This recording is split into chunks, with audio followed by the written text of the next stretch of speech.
beautiful friends. This is Rachel Archelaus, and I'm back with another Translating the Shift video. Today's question is, I've been doing spiritual practices for a long time, and when I do so, I feel ultimate satisfaction. But I get distracted and very lazy at times, and then I spend a lot of time feeling guilty about it. Now that I know we all have to evolve to shift to the new earth, I've started to gain control over myself again. Could you give us some tips on how to stay focused and not get distracted very easily? By the way, you're very beautiful. Oh, thanks. This is similar to another question I got, which is, do you need to be constantly aligned, thinking about your vibration, and having a spiritual intention about the shift?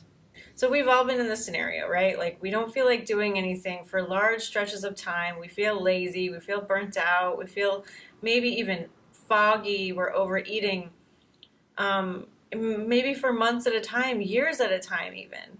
And even though we want to be meditating, exercising, balancing our chakras, doing whatever, it just doesn't happen. It doesn't happen easily. And even if we try to force ourselves into it for a day or two, we don't make much headway. And then there are other times when we are inspired to do meditation and just, talk about this shift and concentrate on our vibration. It's just not all the time. I totally understand this. I totally get this. And I have some news for you which will really help. And that is, you're probably integrating when you're feeling like that, when you're feeling lazy, when you feel foggy, when you don't have any motivation to do things. You're probably integrating, meaning you're downloading huge amounts of information, energy. Your body's changing. Your mind is changing. Your energy structure is changing. And that takes a lot to process. And so it's normal to feel sluggish and tired and to eat more and to want to nap all day. And you should allow yourself to do that as much as you can. Just follow your body's cue. Okay, so no need to feel guilty, no need to be down on yourself. In fact, that's the opposite of what you want to do in any situation, right? Matt Kahn has a great book called Whatever Arises, Love That. I would recommend reading that book because it's so true, right? Whatever you're feeling, that is the gateway through. So go into it, with love. If you're feeling guilt, love the guilt. If you're feeling lazy, love the lazy. If you're feeling like you want to overeat and go and buy a bag of chips, eat the whole freaking bag of chips and love that. Okay? You may not feel good the next day, but then you'll compensate and you'll remember that next time. So guilt is kind of the opposite of what you'd want to be focusing on, because it doesn't help anything. It doesn't help motivate you. It doesn't help change the situation. It really just bogs you down. So to answer the second part of the question, do you need to be focused on the shift all the time in order for it to happen? No, you don't. You're on the train. There's only one way that we're going here, and that's up. Especially due to the fact that you're already aware that you're on this train.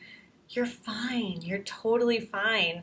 And you'll notice, things are progressing whether you're really present about it or not. You can look back a year ago and think to yourself how far you've come. In terms of what can you do every day, what are some good daily practices, ask yourself, what am I inspired to do?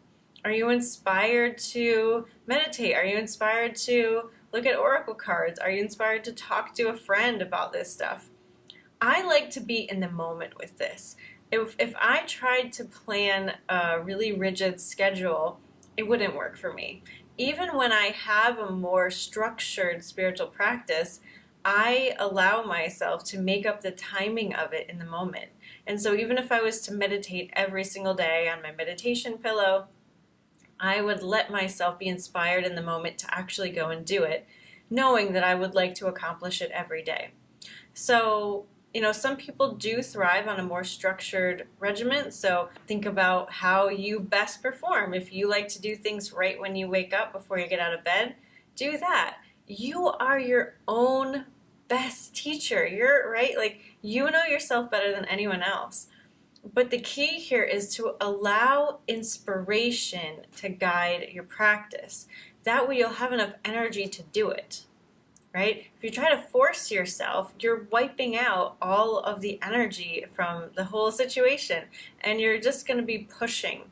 Pushing is not going to work anymore, and you're not going to get the results that you want from it. So allow yourself to be inspired, allow yourself to be fluid and in the moment with all this stuff. Allow yourself to love any guilt or, heavier emotion that comes up because of all this. Allow yourself to love whatever cravings you have. It's totally okay. It's totally part of what we're going through. So lighten up, let it go, and try to be inspired and in the moment. And I think that will take you so much further than worrying about it. All right, hope that helps. Let me know if you have a question that you want me to answer for translating the shift.